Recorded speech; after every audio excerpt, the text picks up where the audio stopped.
सबैमा हार्दिक अभिवादन भन्न चाहन्छु। नमस्कार।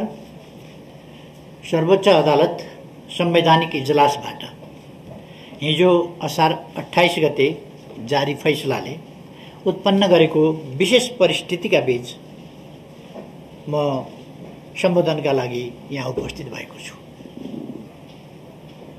प्रतिनिधि सभा विघटन सम्बन्धी मुद्दामा आधारित रहेर सर्वोच्च अदालतबाट जे जस्ता फैसलाहरू गरिएका छन् तिनका असर मुलुकको लोकतान्त्रिक प्रणाली, दलीय व्यवस्था र राजनीतिमा लामो समयसम्म रहिरहनेछ। लोकतन्त्रको रक्षा, विकास र सुदृढीकरणमा यी फैसलाहरू सहयोगी रहे कि असहयोगी, यिनले राजनीतिक स्थायित्वलाई बल पुर्याए कि क्षति, यसबाट दलीय व्यवस्था बलियो भयो कि कमजोर, समग्रमा राजनीतिलाई फैसलाले अग्रगामी दिशा दिए कि पछाडि फर्काए, यसको समीक्षा भविष्यले गर्ने नै छ। समयले आफ्नो कसीमा घोटेर यिनको औचित्यबारे अग्नि परीक्षा लिँदै जानेछ। तर संविधानको सर्वोच्चता र विधिको शासनमा विश्वास गर्ने पार्टीका हैसियतले फैसलाको पालना गर्ने विषयमा पार्टी स्पष्ट रहेको कुरा म जानकारी गराउन चाहन्छु। नेपालको संविधान अक्षरहरूको सँगालो मात्रै होइन, यो त नेपाली जनताको दशकौं लामो पसिना, सङ्घर्ष र बलिदानको दस्तावेज हो। नेपाली जनताको विश्वास, भविष्य र सपना समेटिएको दस्तावेज हो। संविधानको निर्माण एवं रक्षामा निर्णायक तथा नेतृत्वदायी भूमिका खेलेको पार्टीका हैसियतले हाम्रो चासो र चिन्ता संविधानको रक्षामा हो। नेपाली जनताको बलिदानी सङ्घर्षबाट प्राप्त लोकतन्त्रको सुदृढीकरणमा हो। हामीले अवलम्बन गरेको बहुलवादमा आधारित बहुदलीय प्रतिस्पर्धात्मक संघीय लोकतान्त्रिक गणतन्त्रात्मक संसदीय शासन प्रणालीको भविष्यप्रति हो। फैसलाका कतिपय प्रावधान र यसमा प्रयुक्त भाषा शैलीले लोकतन्त्रप्रति विश्वास राख्ने सबैलाई अत्यन्तै चिन्तित तुल्याएको छ। मुलुकको सार्वभौम सत्ता र राजकीय सत्ता जनतामा निहित रहनु लोकतन्त्रको सबैभन्दा महत्त्वपूर्ण पक्ष हो। आवधिक निर्वाचन मार्फत जनताका प्रतिनिधिहरू चयन हुनु र जनप्रतिनिधिहरू मार्फत मुलुकको शासन व्यवस्था सञ्चालित हुनु जनतामा निहित सार्वभौम सत्ता र राजकीय सत्ता प्रकट हुने सबैभन्दा महत्त्वपूर्ण माध्यम हो। त्यसैले निर्वाचनलाई लोकतन्त्रको प्राणवायु मानिन्छ। तर ताजा जनादेशका लागि जनतामा जाने निर्णयलाई निरङ्कुश र कानुनको अपव्याख्यामाथि आधारित भएर एवं दलीय प्रणालीको आधारभूत संरचना भत्काएर सरकार बन्ने बनाउने कुरालाई लोकतान्त्रिक भनेर गरिने परिभाषाले लोकतान्त्रिक प्रणालीलाई गलत दिशातिर धकेल्न सक्छ भन्ने कुराप्रति हामी गम्भीर र चिन्तित छौँ। नियन्त्रण र सन्तुलनको सिद्धान्त बमोजिम राज्यका सबै अङ्गबीच समन्वय हुन सकेमा मात्रै र सबै आफ्नो सीमाभित्र मर्यादित र संयमित रहन सके मात्रै लोकतान्त्रिक प्रणाली सुरक्षित र गतिशील हुन सक्छ। लोकतन्त्रका आधार स्तम्भका रूपमा रहेका राज्यका 3वटा अङ्गबीचको सन्तुलन सर्वोच्च अदालतको यस फैसलासँगै नराम्रोसँग खलबलिन पुगेको छ। क्षणिक रूपमा यसले कसैलाई हर्षित तुल्याउला, कसैभित्र विजेताको भाव पनि हुर्किएला, तर लोकतन्त्रको मूल्यमा प्राप्त विजय क्षणभङ्गुर र अर्थहीन हुन जान्छ। विगतमा पनि यस्ता विजय उन्माद हामीले देखेकै हौँ। तर कालान्तरमा ती खुसीहरू लोकतन्त्र गुम्दाको पीडामा परिणत भएको निकट अतीतको यथार्थलाई हामीले बिर्सन सकेका छैनौँ। 2052 सालमा मनमोहन अधिकारीजीले नेतृत्व गरेको सरकार जब अपदस्थ गरियो त्यसबेला राजनीतिलाई ट्र्याकभन्दा बाहिर लगियो र यसले गम्भीर दुष्परिणाम ल्याउँछ भनेर मैले टिप्पणी गरेको थिएँ। त्यसपछिका घटनाक्रमहरू, दुष्परिणामहरू राजनीतिलाई आफ्नो कोर्समा जनप्रतिनिधि संस्था वा जनता मार्फत त्यसलाई निरूपण हुन नदिएर अन्त लगियो भने कस्तो परिणाम आउँछ भन्ने कुराको दृष्टान्त हामीले पहिले पनि देखेका छौँ, भोगेका छौँ। हाम्रो चिन्ता राज्यका मुख्य अङ्गहरू बीचको सन्तुलन खलबलिएर लोकतन्त्रको संरचना नै क्षतिग्रस्त होला कि भन्नेमा हो। 8 दशकभन्दा लामो समयदेखि सञ्चालित नेपालको लोकतान्त्रिक आन्दोलनको एउटा महत्त्वपूर्ण माग पार्टी स्वतन्त्रता र बहुदलीय पद्धतिको स्थापना थियो। विचारधारा, दर्शन र कार्यक्रम मिल्ने व्यक्तिहरूको समूह मिलेर दल खोल्न पाउने, त्यस्तो दलहरू आफ्ना कार्यक्रम लिएर जनताका बीचमा जाने र जनताबाट अनुमोदित दल या दलहरूले मुलुकको शासन सञ्चालन गर्ने प्रणाली लोकतन्त्रको महत्त्वपूर्ण विशेषता हो। दलले व्यक्तिलाई उम्मेदवारको रूपमा मनोनयन गर्छ। जनताले दलका घोषणापत्र हेरेर, दलका कामहरूलाई हेरेर, दलका आचरणहरूलाई हेरेर आफ्नो अभिमत प्रकट गर्छ। तर यसरी पार्टीको तर्फबाट उम्मेदवार बनेको र दलको चुनाव चिन्ह एवं घोषणापत्रका आधारमा जनताले विश्वास गरेर निर्वाचित गरेका प्रतिनिधिले सरकार बनाउने बेलामा चाहिँ जो कसैलाई समर्थन गर्न सक्छन्, उनीहरूले जुनसुकै ठाउँमा भोट हाल्न सक्छन्।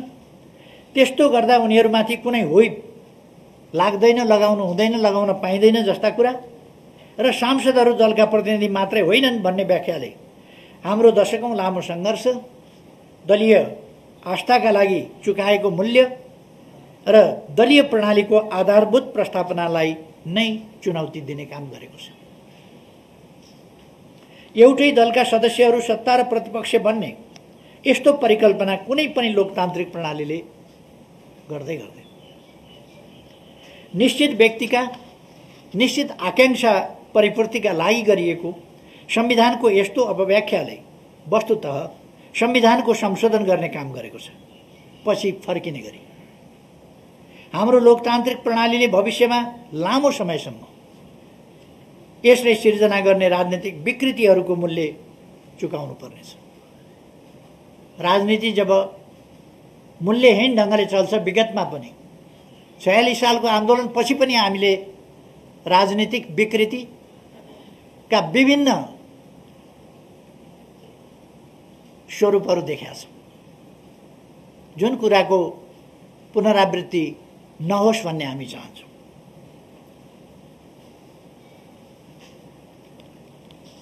हाम्रो चिन्ता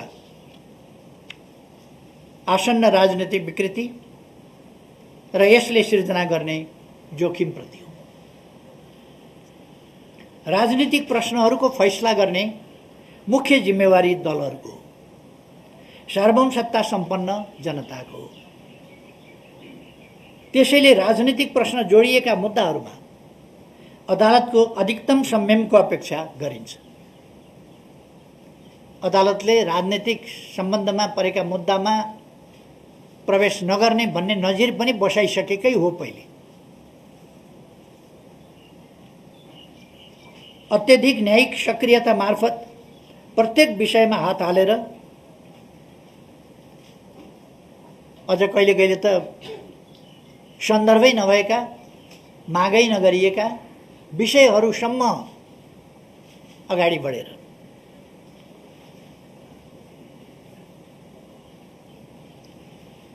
अत्यधिक न्यायिक सक्रियता मार्फत प्रत्येक विषयमा हात हालेर त्यसरी न त गन्तव्यमा पुग्न सकिन्छ, न त्यति ठुलो भारी बोक्ने सामर्थ्य यस्तो निकायमा हुन नै सक्छ। खेल खेल्ने जिम्मेवारी खेलाडीहरूको, तर रेफ्री स्वयंमा गोल गर्ने या खास पक्षलाई जिताउने इच्छा जागृत भयो भने त्यसले जोखिम निम्त्याउँछ। अझ सन्दर्भ नै नउठेका या वादी पक्षले माग दाबी नै नगरेका विषयमा पनि त्यस्ता विषयमा समेत फैसला दिँदा जटिलता मात्रै बढाउँछ। अहिले संवैधानिक नैतिकताको विषय पनि उठाइएको छ। मैले लोकतन्त्रका निम्ति सम्पूर्ण जीवन समर्पित गरेको छु। लोकतन्त्र मेरा निम्ति जीविका होइन, जीवन हो। हाम्रो चिन्ता राज्यका अङ्गहरूको निष्पक्षता, पवित्रता र स्वच्छतामाथि हो। खास प्रश्नमा दोहोरो मापदण्ड अपनाउन पुग्यो। खास फैसलाका बारेमा खास पक्षले हप्तौं अगाडि जानकारी पाउने अवस्था सिर्जना भयो र गरिएका निर्णयहरूको निष्पक्षतामाथि प्रश्न उठ्ने स्थिति बन्यो भने यस्ता संस्थाहरूप्रति जनताको विश्वास ह्रास हुने वा गुम्ने परिस्थिति सिर्जना हुन सक्छ, जुन बहुतै चिन्ताको विषय हो। र हामीले गरिरहेको चिन्ता पनि यही संस्थाहरूको विश्वसनीयतामाथि हो। राज्यका विभिन्न अङ्गहरू, निकायहरू, संस्थाहरूमाथि जनताको विश्वास उठ्यो भने त्यसले जनतामा नैराश्यता पैदा गर्दछ र त्यसका दुष्परिणामहरू भयावह हुन सक्दछ। अदालतको फैसलाका कारण म सरकारबाट बाहिरिनु पर्यो भनेर मैले यी प्रश्नहरू उठाएको होइन। सरकारबाट त म आजभन्दा 5 वर्ष अगाडि पनि यस्तै मध्यवर्खामा बाहिरिएको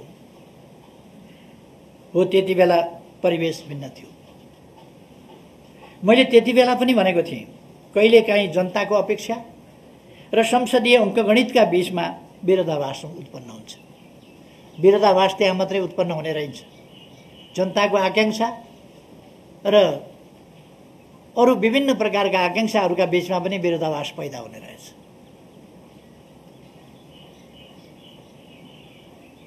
मैले भनेको थिएँ, यो नै समयको अन्त्य पनि होइन। मेरो अटल विश्वास जनतामाथि थियो र आज पनि छ र तिनै जनताको विश्वासबाट त्यसको 1.5 वर्षपछि मैले यो जिम्मेवारी सम्हाल्ने अवसर पाएको थिएँ। आज फेरि जनताको जनादेशले होइन, सर्वोच्चको परमादेशले।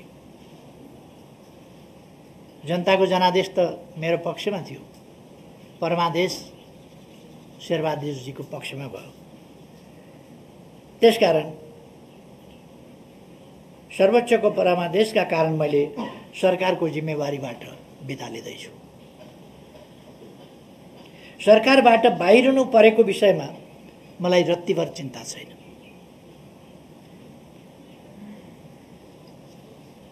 यसकारण पनि चिन्ता छैन कि मैले देश र जनताप्रति सम्पूर्ण निष्ठाका साथ र इमान्दारिताका साथ देशको समृद्धि, सुशासन, विकास यी कुराहरूलाई ध्यानमा राखेर, जनतालाई सेवा सुविधा पुर्याउने उद्देश्यलाई ध्यानमा राखेर सम्पूर्ण इमान्दारिताका साथ काम गरेको छु र विकासका निम्ति नयाँ नयाँ भिजनहरू दिएर विकासको गतिलाई असाधारण ढङ्गले र अभूतपूर्व ढङ्गले अगाडि बढाएको छु। मेरो नेतृत्वमा देशले चौतर्फी ढङ्गले एउटा विकास, परिवर्तन र रूपान्तरण अनुभूत गरेको छ। जनताले राहत महसुस गरेका छन्। त्यसकारण मलाई आफ्नो कामप्रति खुसी छ, म ढुक्क छु र मलाई यसमा चिन्ता गर्नुपर्ने कुनै कारण छैन। चिन्ता त कुनै व्यक्तिसँग प्रतिशोध साध्न वा कुनै व्यक्तिका आकांक्षा परिपूर्ति गर्न मुलुकको लोकतान्त्रिक प्रणाली, संवैधानिक व्यवस्था र दलीय प्रणालीमाथि जस्तो खेलाची हुँदैछ त्यसप्रति हो। आज देश कोभिड-19 को महामारीबाट गुज्रिरहेको छ, जसरी विश्व पनि गुज्रिरहेको छ। म विगतका विवरणहरूतिर जान चाहन्न। कस्ता समस्याहरूको, कस्तो कठिन परिस्थितिको, कस्तो अभावका बीचमा, तयारीहीन अवस्थामा कसरी हामीले सामना गर्यौं र तयारीलाई कसरी अगाडि बढायौं, त्यस सम्बन्धमा सिँगै देश जानकार छ, मैले अहिले दोहोऱ्याइरहनु पर्यो जस्तो लाग्दैन। अहिलेको प्रश्न भनेको खोपको आपूर्ति हो मूल प्रश्न। अब हामी कोभिड-19लाई नियन्त्रण गर्ने चरणमा प्रवेश गरेका छौँ र हामीले अब सम्पूर्ण नेपाली जनतालाई खोप लगाउने, खोप उपलब्ध गराउने प्रबन्ध गरेका छौँ र देश खोपयुक्त अवस्थामा सबैलाई पुर्याउने त्यस बाटोमा अगाडि बढिसकेको छ। खोपको माग र आपूर्ति बीचको ठुलो असन्तुलन, खोपको असमान वितरण र खोप राष्ट्रवाद जस्ता असहजताका बीचमा पनि नेपालले कोभिड विरुद्धको खोपलाई तीव्रता दिएको छ। हामी खोपका उत्पादक होइनौँ, तर हामीले छोटो समयमा नै आफ्ना नागरिकलाई खोपको व्यवस्था गरेका छौँ र मोटामोटी रूपमा या ठुलो मात्रामा मूलतः यस सन् 2021 भित्र हामीले मूलतः ठुलो जनसङ्ख्यालाई खोप लगाइसक्नेछौँ। केही बाँकी रहला, त्यसलाई पनि लगाउँदै जानेछौँ र अब लगातार खोप लगाएर सम्पूर्ण जनतालाई खोप सुविधा उपलब्ध गराउनेछौँ। हालसम्म पहिलो डोज खोप प्राप्त गर्नेको सङ्ख्या 26,11,807 पुगेको छ।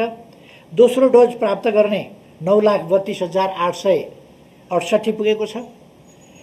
खरिद गरिएको 50 लाख मात्रा र अनुदानमा 21 लाख मात्रा गरेर 1,31,00,000 मात्रा सुनिश्चित भइसकेको छ।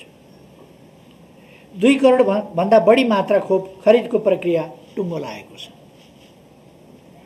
आगामी केही महिनाभित्रै सबै नेपालीहरूले खोप पाउने सुनिश्चित आधार तयार भएको छ। प्रतिकूल अवस्थामा पनि कोभिड महामारीका विरुद्ध प्रभावकारी लडाईँ सञ्चालन गरिएको छ। मैले धेरै भनिरहनु पर्ला जस्तो लाग्दैन।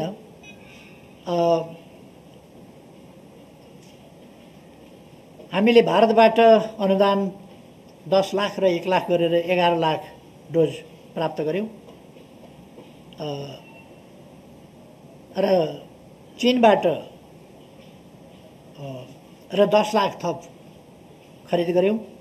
चीनबाट 40 लाख डोज हामीले खरिद गरेका छौँ, जसमध्ये 8 लाख आइसकेको छ र अरू 32 लाख क्रमशः आउँदै जान्छ।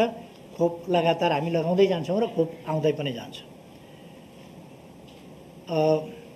थप 60 लाख डोज खरिद प्रक्रिया अगाडि बढेको छ। अमेरिकाबाट उपहार स्वरूप हिजो मात्रै हामीले 15 lakh Janssen dose Johnson and Johnson, जो एक मात्र खोप लगाए हुन्छ, दोहोऱ्याएर लगाउनु पर्दैन, त्यो प्राप्त गरेका छौँ। चीनबाट प्राप्त अनुदान 18 लाख डोज, 16 लाख डोज अनुदान दिने नयाँ घोषणा भएको छ। जापानबाट आज मात्रै घोषणा भएको छ अस्ट्रेजेनिका करिब 16 लाख, जो भारतबाट आएको खोपको 1 डोज मात्रै लगाएर बाँकी रहेको जनसङ्ख्या थियो, त्यसलाई पनि डबल डोज अब दिन सकिन्छ।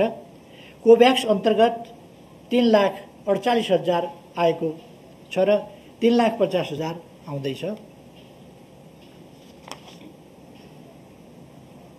कोभ्याक्स सुविधा अन्तर्गत 60 लाख डोज क्रमशः प्राप्त हुनेछ। जोन्सनको 50 लाख, मोडर्नाको 40 लाख, फाइजरको 40 लाख र कोभिसिल्ड एक्स्ट्राजेनेकाको 20 लाख गरी 1,50,00,000 डोज सुविधा मूल्यमा प्राप्त भएको छ, हुँदैछ। बालबालिकालाई दिन मिल्ने फाइजरको 60 लाख डोज खरिद प्रक्रिया अगाडि बढेको छ। अर्थात् अब हामीलाई खोपको अभाव छैन। हुन त मलाई थाहा छ भरे बेलुका या भोलि बिहानबाट सुरु हुनेछ, ल्याइदिएको खोप, लगाइरहेको खोप, लगाएका फोटो खिचेर अघिल्लो सरकार गयो हामीले खोप दिन थाल्यौँ भनेर तमासा सुरु हुनेछ। मानिलिउँ टट गरेर जादु गरेर चाहिँ उनीहरूले आजै ल्याएका हुन् कि खोप जस्तो एउटा प्रचार गर्नेछ। मलाई प्रचारको कम्पिटिसन गर्नु छैन। मैले देश र जनताका निम्ति काम गर्ने हो र देश र जनताका निम्ति अत्यन्तै गम्भीरताका साथ काम गरेको खोपको सम्बन्धमा मैले अरू धेरै केही भनिरहनु पर्ला जस्तो लाग्छ। आदरणीय दिदीबहिनी दाजुभाइहरू, तपाईँहरूको विश्वास प्राप्त गरेर सरकारको नेतृत्व गरेको झन्डै 3.5 वर्षको अवधि अर्थात् 3 वर्ष 5 महिना लगभग पुरा भएको छ। यस अवधिमा संविधानको कार्यान्वयन, सङ्घीय प्रणालीको संस्थागत विकास, मुलुकको सामाजिक आर्थिक रूपान्तरण तथा विकास, सामाजिक न्याय र सुरक्षा, राष्ट्रियताको रक्षा र सुशासनका क्षेत्रमा दूरगामी महत्त्वका कामहरू सम्पन्न गरिएका छन्। कतिपय महत्त्वपूर्ण कामहरू आरम्भ गरिएका छन्। राजनीतिलाई केवल सुविधाको, भागभण्डाको, सुविधा र सत्तारोहणको विषयका रूपमा बुझ्ने बुझाउने गरिएको हाम्रो जस्तो परिवेशमा मलाई मुलुकको विकास, समृद्धि, जनताको हित र राष्ट्रियताको सुदृढीकरण एवं सुशासनमा केन्द्रित गर्ने गरी नयाँ दिशा दिनु सहज थिएन।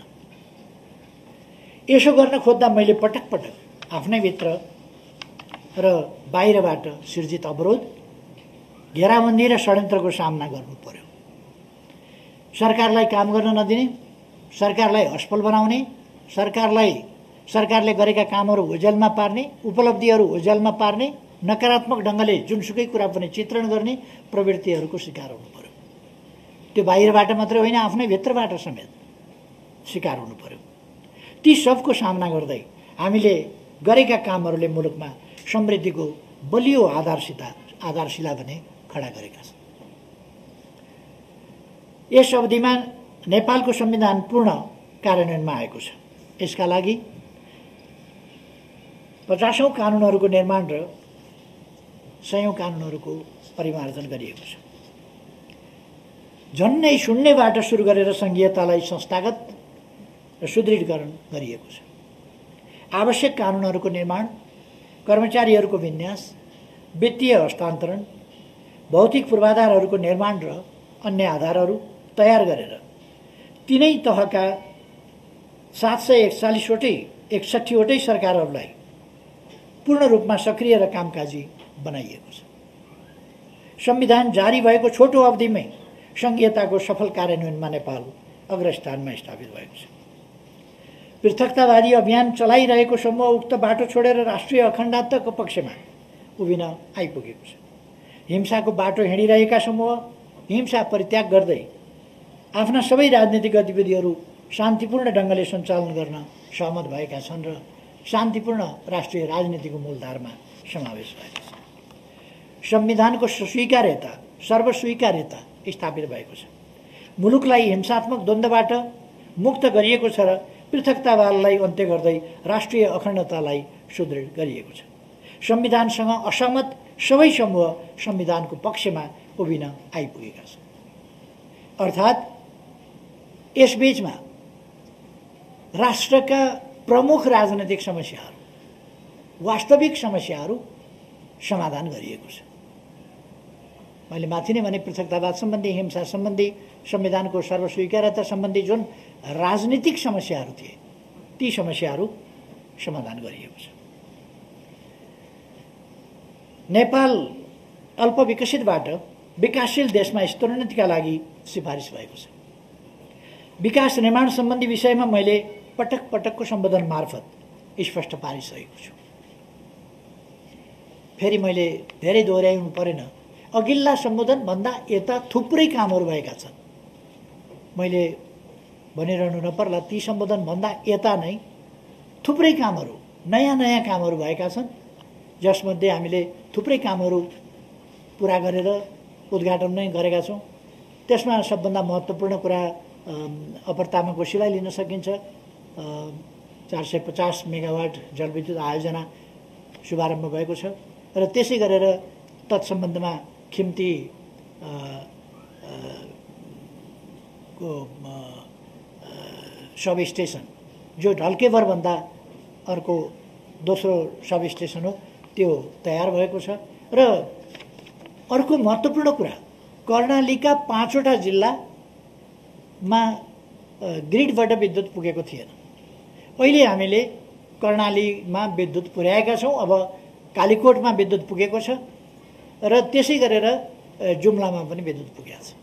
अब 3टामा ग्रिडबाट विद्युत पुर्याउने यो 3 वर्ष त्यो बाँकी छ। अब यो 3 वर्षमा हामीले ट्रान्समिसन लाइन पुर्याउन सक्यौँ कर्णालीमा र अब केही समयभित्र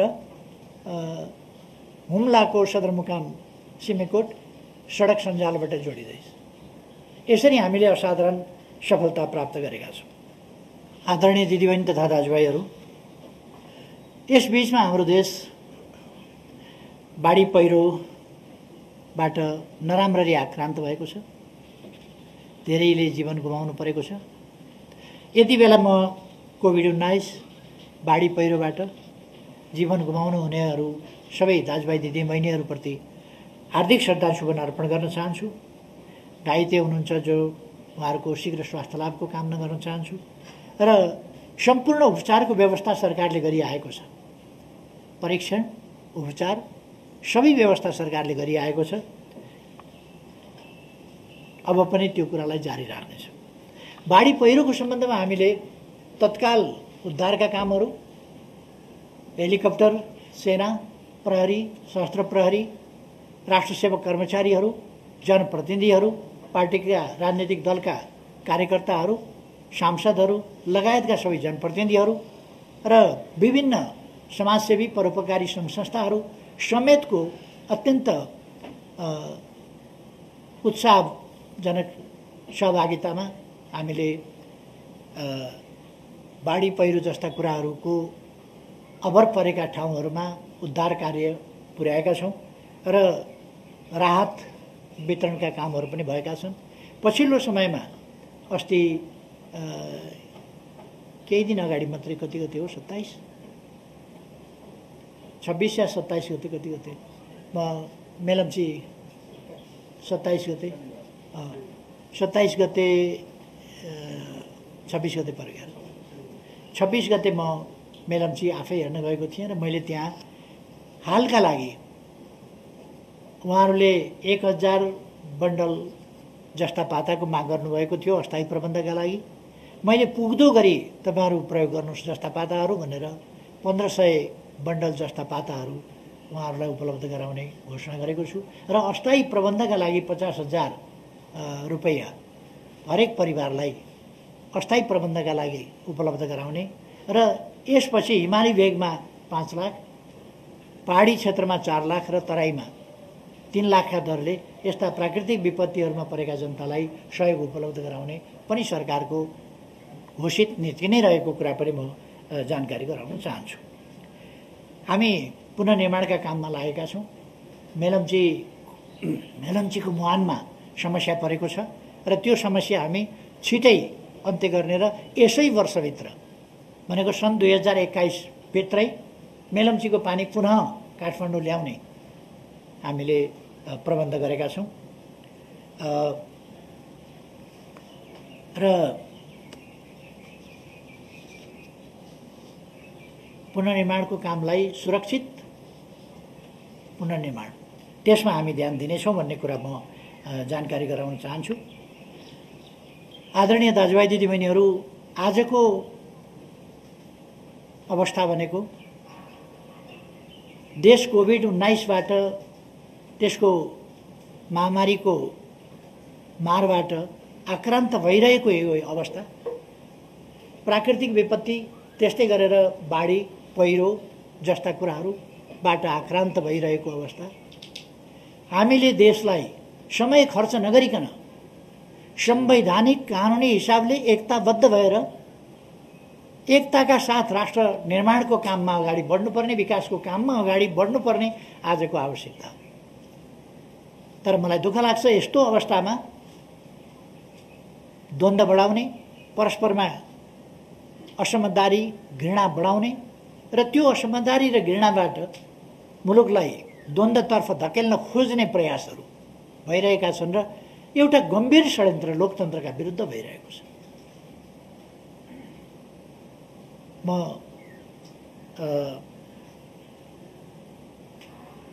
आजको आवश्यकतातिर, राष्ट्रिय एकताको आवश्यकतातिर, विकास निर्माणका काममा एकताको आवश्यकतातिर सबैको ध्यान आकर्षण गर्न चाहन्छु। हामी कुनै उन्मादमा जान आवश्यक छैन, निराश हुन पनि आवश्यक छैन। यद्यपि हिजोको फैसला कतिले ऐतिहासिक भने, ऐतिहासिक त हुने नै भयो, यो पछिसम्म कालान्तरसम्म सम्झिनेछ, यसका असरहरू पर्नेछन्, यसको समीक्षा देशले गर्नेछ, यसका परिणाम र परिणतिहरूले असरहरू अभिव्यक्त गर्नेछन्। त्यसकारण यसलाई ऐतिहासिक भन्दा पनि केही फरक नपर्ला, तर कस्तो ऐतिहासिक त्यो पछि इतिहासले बताउला। हाम्रो आजको आवश्यकता चाहिँ वास्तवमा एकताबद्ध भएर जानुपर्ने थियो। यति बेला राष्ट्रिय सार्वभौम सत्तालाई, स्वाधीनतालाई वास्तविक अर्थमा सबल बनाउँदै जानुपर्ने त्यो आवश्यकता थियो। तर त्यस्तो हुन सकेन। आजको राजनीति विपरीत दिशामा लान खोजिँदैछ। देशमा निर्वाचन बाँकी अवधि संसद चलोस्, मेरो शुभकामना छ। बाँकी अवधि संसद चलोस्, समयमा निर्वाचन होस्, तर मलाई शङ्का छ जे जस्ता घटनाहरू घट्दैछन्, जस्तो घटनाक्रम विकास हुँदैछ, यसले संसद पनि सही सलामत अगाडि जाला। अब बन्ने सरकार सही सलामत ढङ्गले अगाडि बढ्ला, शङ्कै छ। र यसले विगतमा यसमा अग्रणी भूमिका खेल्ने पात्रहरू परिचित पात्रहरू छन्। मैले धेरै भनिरहनु पर्दैन, परिचित पात्रहरू छन्। उनीहरूको इतिहास, उनीहरूको भूमिका, यो सबै कुरा पनि देशलाई थाहा छ, जनतालाई थाहा छ। मैले केही भनिरहनु पर्ला जस्तो लाग्दैन। यसपल्टको फैसलाले मेरो बारेमा पनि निकै धेरै प्रश्नहरू उठाएको छ। मैले झन्डै 6 दशक लोकतान्त्रिक आन्दोलनमा बिताएको छु। मैले अघि पनि भने, लोकतन्त्र मेरा लागि जीविकाको विषय होइन, लोकतन्त्र मेरा लागि जीवनको विषय हो। मैले आफ्नो सम्पूर्ण जीवन एक अवधि, एक चुनाव, एक फैसला, एउटा जिम्मेवारी, त्यसको आधारमा होइन, आस्थाको आधारमा, मैले निश्चित दृष्टिकोण, गन्तव्यको आधारमा देशलाई कहाँ पुर्याउने हो, कस्तो देश निर्माण गर्ने हो, आर्थिक रूपले, राजनीतिक रूपले देश कस्तो हुनुपर्छ, कसरी चल्नुपर्छ, हाम्रो लोकतन्त्र कसरी चल्नुपर्छ, त्यसको बारेमा मेरो आफ्नो दृष्टिकोण छ। सञ्चार माध्यमहरूमा अपव्याख्या गर्न खोजियो। आज सङ्कटकाल लगाउँछ, आज यस्तो गर्छ, आज सेना परिचालन गर्छ, आज उस्तो गर्छ। मैले भन्दै रहेँ, म राजनीतिक बाहेक अराजनीतिक खालका हत्कण्डा जनता र जनप्रतिनिधि संस्थाहरूका बीचमा बाहेक अन्यत्रबाट कुनै अस्वस्थ गतिविधि, अस्वस्थ तरिकाबाट अनुचित हत्कण्डा प्रयोग गरेर अगाडि जान मलाई मन्जुर छैन। किनभने मैले लोकतन्त्रका लागि जीवन समर्पण गरेको छु र अब 70 वर्ष पुगेपछि मैले झन्डै थाहा पाएदेखि 14 वर्षको उमेरदेखि लडाईँ गरेर आएँ लोकतन्त्रका लागि। र आज कन्स्टिट्युसनल मोरालिटीका कुरा म माथि उठाइयो। कन्स्टिट्युसनल मोरालिटीको कुराको मापदण्ड कुन चाहिँ न्याय सम्पादनका लागि कन्स्टिट्युसनल मोरालिटीको कुरा उठायो मलाई थाहा छैन। तर कन्स्टिट्युसनल मोरालिटी मेरा लागि, जसले जेल नेल खटेको छ, यातना सहेको छ, जीवन जोखिममा राखेर सङ्घर्ष गरेको छ, आधा शताब्दीभन्दा अलिक बढी नै समय। र म फेरि पनि भन्छु, मेरो मन मस्तिष्कमा देश बाहेक, देशका जनता बाहेक, देशको सुरक्षा बाहेक, देशको स्वाभिमान बाहेक देशको सार्वभौम सत्ता र स्वाधीनता बाहेक, देशको भौगोलिक अखण्डता बाहेक अनि देशको विकास, देशमा सुशासन, एउटा सभ्य समाजको स्थापना, सामाजिक न्याय र समानता सहितको समृद्धि, जसबाट अधिकार सम्पन्न जनताले अवसरसम्म पुग्न पाएर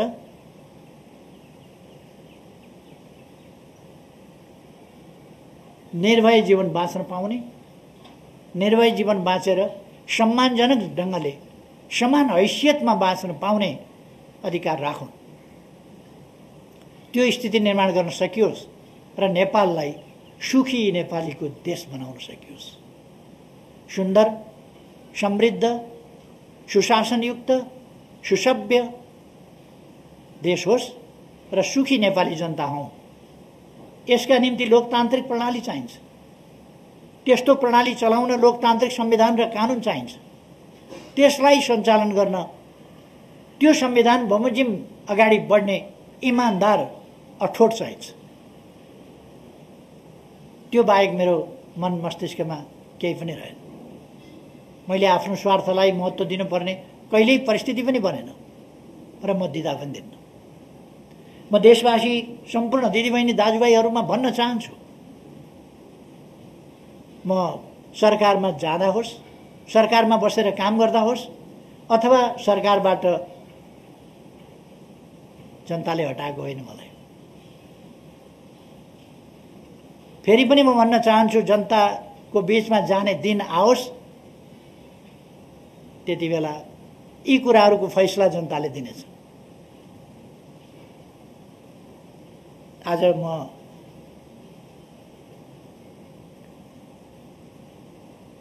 आदेश परमादेशबाट सरकारबाट हटेको छु, तर मेरो प्रतिबद्धता, मेरो देश र जनताप्रतिको प्रतिबद्धता सरकारमा हुँदा वा नहुँदा, जेलमा बस्दा पनि म यत्तिकै निष्ठाका साथ बसेको थिएँ, यत्तिकै आशावादिताका साथ बसेको थिएँ। जति बेला निरङ्कुश राजतन्त्र थियो, जति बेला तानाशाही व्यवस्था थियो, पञ्चायती तानाशाही, निर्दलीय निरङ्कुश व्यवस्था, त्यति बेला नेल हतकडी लगाएर चिसो छिणीमा राखिँदा पनि मेरो विश्वास, लोकतन्त्रप्रतिको विश्वास, देश र जनताप्रतिको माया किञ्चित कम भएको थिएन। आज पनि हुँदैन। म फेरि आफ्नो कर्तव्य पालनामा देश र जनतालाई शिरमा राखेर कर्तव्य पालनाको आफ्नो यात्रामा निरन्तर अगाडि बढिरहनेछु। यो कुरा म सबै दाजुभाइ दिदीबहिनीहरूलाई आग्रह गर्न चाहन्छु, निवेदन गर्न चाहन्छु। नेकपा एमालेको सरकार ढलाइयो। यो सरकार किन ढलाइयो भने यस सरकारले देशको सार्वभौम सत्ताको पक्षमा दृढताका साथ काम गर्यो, विकासका कामलाई तीव्रताका साथ अगाडि बढायो, सुशासनका निम्ति अथक प्रयास गर्यो, जनतालाई राहत सुविधा पुर्याउने कुरामा, जनतालाई अधिकार सम्पन्न बनाउने कुरामा, ज्येष्ठ नागरिकदेखि बालबालिका, अपाङ्गता भएका व्यक्तिहरू, पछाडि परेको समुदाय, उनको बारेमा चिन्ता गर्यो। उनीहरूलाई कसरी माथि उठाउन सकिन्छ र अगाडि बढाउन सकिन्छ, त्यसमा चिन्ता गर्यो सरकारले र यी दिशाहरूमा थुप्रै कामहरू गर्यो। अरू त कुनै कारण छैन यो सरकार हटाउनु पर्ने, कुनै कारण छैन। कुनै राजनीतिक दल छटपटाउनु पर्ने त कुनै कारण छैन। जनताका बीचमा जाउँ भन्दा नजाने, जान आँट नगर्ने, जनता भनेको सुन्ने बित्तिकै, निर्वाचन भनेको सुन्ने बित्तिकै थर्र हुने अनि अदालत गएर मुद्दा लडेर करेसाबारीको झगडा हो यो। गजबसँग प्रधानमन्त्री विश्वको इतिहासमा पहिलोपल्ट सम्मानित अदालतबाट प्रधानमन्त्री तोकियो। प्रधानमन्त्री हटाइयो, प्रधानमन्त्री तोकियो। यही विश्व न्याय प्रणालीको रूपमा अनुकरणीय भएछ, अनुसरणीय भएछ भने विडम्बना भन्नु पर्ला। तर यो मैले अघि नै भने, यो इतिहासको कडीमा फेरि परीक्षित हुन त बाँकी नै हुन्छ। हामी सबै परीक्षित हुन बाँकी हुन्छ। सरकार ढाल्न बाहिरबाट त कोसिस भए षड्यन्त्र कहाँबाट भए म त्यता जान चाहन्न। षड्यन्त्र भए, षड्यन्त्रले विभिन्न अपवित्र गठबन्धनहरू जन्मायो। नेकपा एमाले पार्टी फुटाइयो। कुनै कारण थिएन, सरकार राम्ररी काम गरिराखेको थियो, पार्टी चलिराखेको थियो, केही मान्छेहरूको महत्त्वाकांक्षा। मैले पदको अगस्त्य महत्त्वाकांक्षा भनेको थिएँ, कहिल्यै तृप्त नहुने महत्त्वाकांक्षा। त्यसले ईर्ष्या जस्ता कुराहरूले पार्टीभित्र भयङ्कर अस्वस्थता पैदा भयो। म निर्वाचित अध्यक्षलाई थाहा नदिकन पार्टीबाट हटाउनेसम्मका काम भए, सबैलाई थाहा छ। दलको नेताबाट हटाएर, अध्यक्षबाट हटाएर मै अध्यक्ष भएँ भनेर पगडी लगाउने काम भए। म 56 वर्षदेखि यस देशका लागि लडेर आएको, कम्युनिस्ट आन्दोलनका लागि लडेर आएको र कम्युनिस्ट आन्दोलन, लोकतान्त्रिक आन्दोलन छिन्न भिन्न भएका बेला पुनर्गठन गर्नका लागि शिला सङ्गालो गर्दै त्यहाँबाट सुरु गरेको, 50 वर्षभन्दा अगाडि आन्दोलनको एकता र एकीकरण सुरु गरेको व्यक्तिलाई साधारण सदस्य पनि नरहने गरी निष्कासन गरेका समेत ती कुराहरू पनि हामीले देख्यौँ। र पार्टीभित्रैबाट अन्तिममा पनि अहिले सर्वोच्च अदालतबाट जुन फैसला भयो, त्यो फैसलाका पछाडि जम्मा जम्मी नेकपा एमालेका 26 जनाले राष्ट्रपति कहाँ विद्रोही भन्दै, विद्रोही के को विद्रोही हुन्छ? विद्रोही भनेको न्यायका निम्ति लड्ने शब्द हो, विद्रोही होइन, अनुशासनहीन अराजक ढङ्गले राष्ट्रपतिज्यू कहाँ आफ्नो पार्टीको सरकार ढाल्ने, अर्को पार्टीको सरकार बनाउने, प्रमुख प्रतिपक्षलाई प्रधानमन्त्री बनाउनु पर्छ भनेर हिँड्ने खालका अनुशासनहीनता र अराजकता प्रकट भए। सम्मानित सर्वोच्च अदालतमा हस्ताक्षर गरेर जाने खालका कामहरू भए। यस्ता विपक्षीसँग विरोधीसँग मिल्ने, भित्र अन्तर्घात गर्ने, पार्टीमा भित्रभित्रै विपक्षीसँग साँठगाँठ गर्ने, आफ्नो खुट्टामा पास दिनुपर्ने खेलाडीले विरोधीका खुट्टामा पास दिन्छ, आफू गोलरक्षक हुनुपर्ने ठाउँमा पोस्ट खाली गरिदिन्छ, पोस्टमा कोही बस्यो भने त्यसलाई लखेट्न खोज्छ। यो खालको स्थिति हामीले देख्यौँ। र यस प्रकारका अनुशासनहीन अराजक कामहरू, पार्टी विरोधी गतिविधिहरू, र एक ढङ्गले भन्यो भने यो पार्टी विरोधी मात्रै भएन, यसले अन्ततोगत्वा लोकतान्त्रिक प्रणाली, यी सबै कुराका पनि यो विरुद्धमा गयो। र यस्ता अपराधिक क्रियाकलापहरू समेतबाट आज यस परिणाममा, यस अवस्थामा देश पुगेको छ।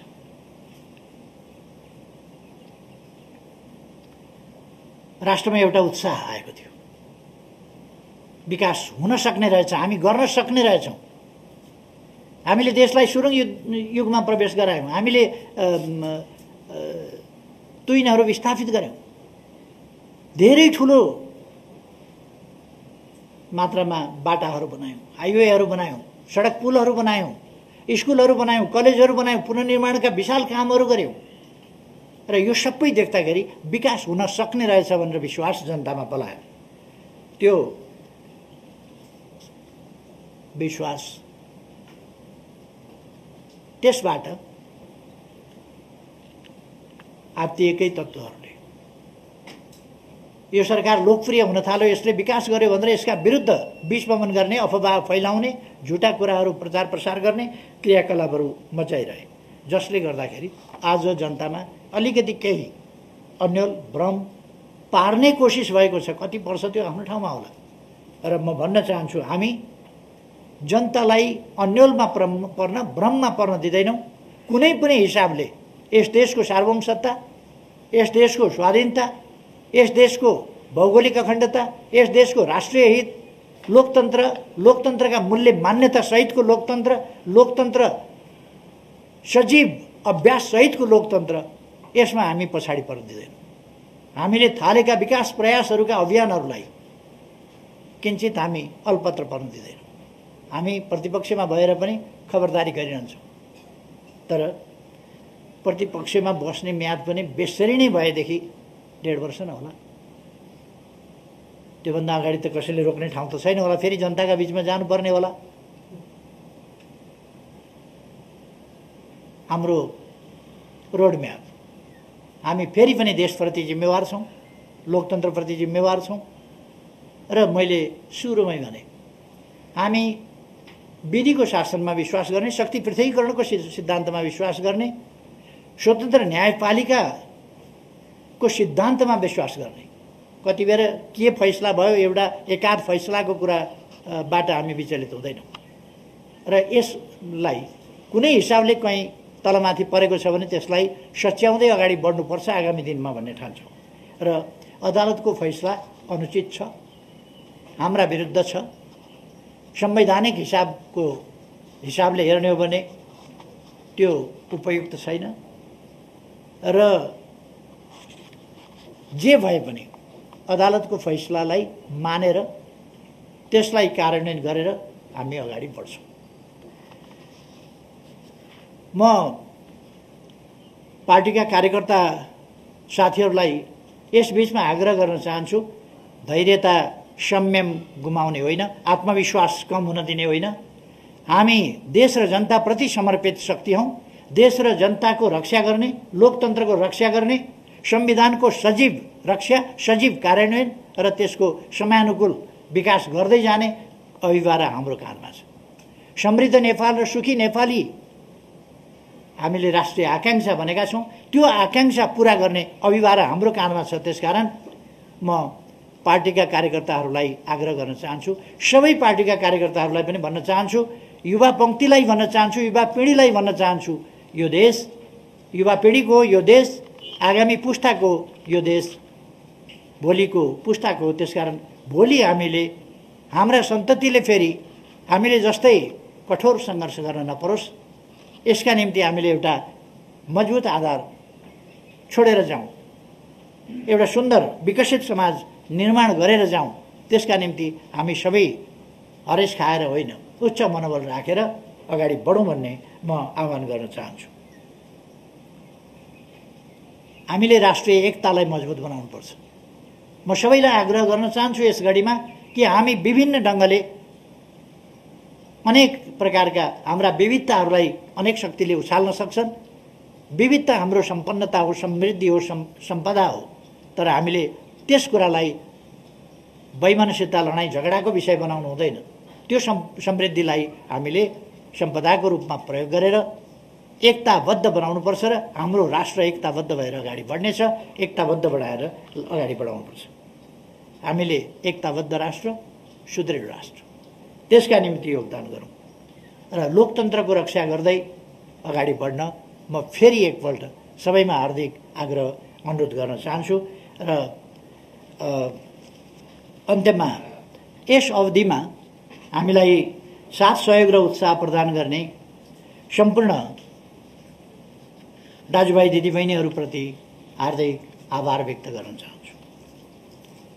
मैले नेतृत्व गरेको, मेरो नेतृत्वमा सञ्चालित सरकार ऐतिहासिक रूपमा सफल सरकार हो।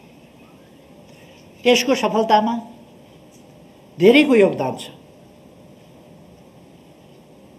र तपाईहरू सबैको सद्भावले यो सफलता प्राप्त भएको र हामीलाई अहिले पनि ऊर्जा दिइरहेको छ। आम नेपाली दाजुभाइ दिदीबहिनीहरू, देशभित्र देश बाहिर रहेका सबै राष्ट्रसेवक कर्मचारी साथीहरू, सुरक्षा कर्मीहरू, कोभिड विरुद्धको लडाइँमा अग्रमोर्चामा खटिएका डाक्टर, नर्स, स्वास्थ्यकर्मी अरू तमाम साथीहरू सबैप्रति म हार्दिक धन्यवाद भन्न चाहन्छु।